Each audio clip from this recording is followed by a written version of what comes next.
Hello, MELS candidates. Dr. Palermo coming to you again with a weekly instructional video for week 3 of 605 OS. A little bit of a comment about last week about the readings for this week, some assignments that are due, and yeah.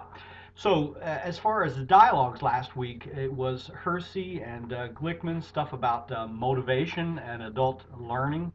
Drago Severson and andragogy. A shout out to Jessica Love. Her post on andragogy nailed it. And if you hadn't gathered in the dialogues, I want you to write well, please.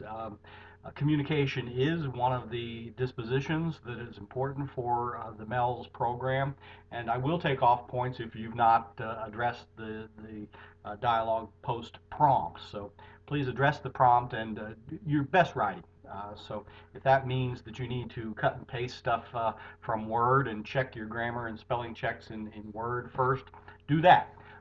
But as a principal, I always had my secretary or someone else proofread memos, correspondence, stuff that I put in the PTA newsletter before I sent it out. I think it's really critical for you as future leaders, APs and principals in schools, to model good communication. We are the lead learners in our schools, and if we don't use good grammar and spelling, and then well, how do we expect the children to do right? So model that, please, in your dialogue posts.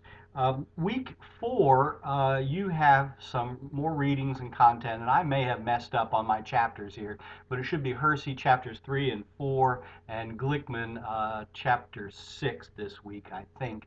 And if I had the chapters backwards, search for theory X and Y. One of the most important things that I have carried with me into my understanding of how to motivate adults as a school leader is this theory X and Y, sticks and carrots. Please find that table 3.1 in the Hersey volume and look at those examples.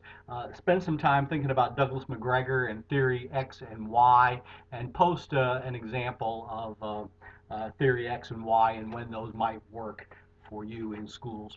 Glickman, chapter 6 is about cognitive dissonance. Dissonance. Actually, knowing thyself, after you know a little bit about schools, knowing yourself is pretty critical. And in particular, how do others see you and how do you see yourself?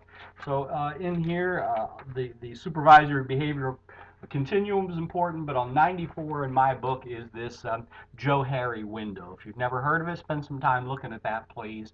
Name for two guys named Joe and Harry. But what is what's known to you, what's known to others. Very often we preach things and then don't walk our talk, and that's the whole notion of cognitive dissonance. Is dissonance is not walking your talk. So post an example there. What about this CAP? Well, the graphic organizational chart for project number 5, the CAP, the Cultural Action Advocacy Plan, is due in black, no, yes, in Blackboard in the dialogue post for your peer review. How do you know what the CAP is supposed to be all about? Well, you read your handbook and read the rubrics. The rubrics are here also, but I have posted an example or two of a CAP and SIAP, and those are not the only ways to do it. And what you'll notice here for this CAP is that there's a graphic organizer and a little bit of a narrative too, two different pieces for that one CAP. Do you have to have two pieces? Not necessarily, but a little bit of a narrative explaining what you've done and how the graphic ties into the CAP is probably a good plan. Under the course assignments, you will find the peer review kit that you're to use. Expand and look at the whole peer review kit for the timeline and the forms and the directions. This peer review form, if you open it by itself, save it, that's what you're going to want to write on in order to post feedback to 2 of your peers. Now, some of you have written to me and said, I've already put my CAP E, the graphic organizer, into TaskStream. please post it here anyway. That'll give us something to for others to respond to. Please do post your CAPE, respond to others with feedback, and that helps others see what it's about.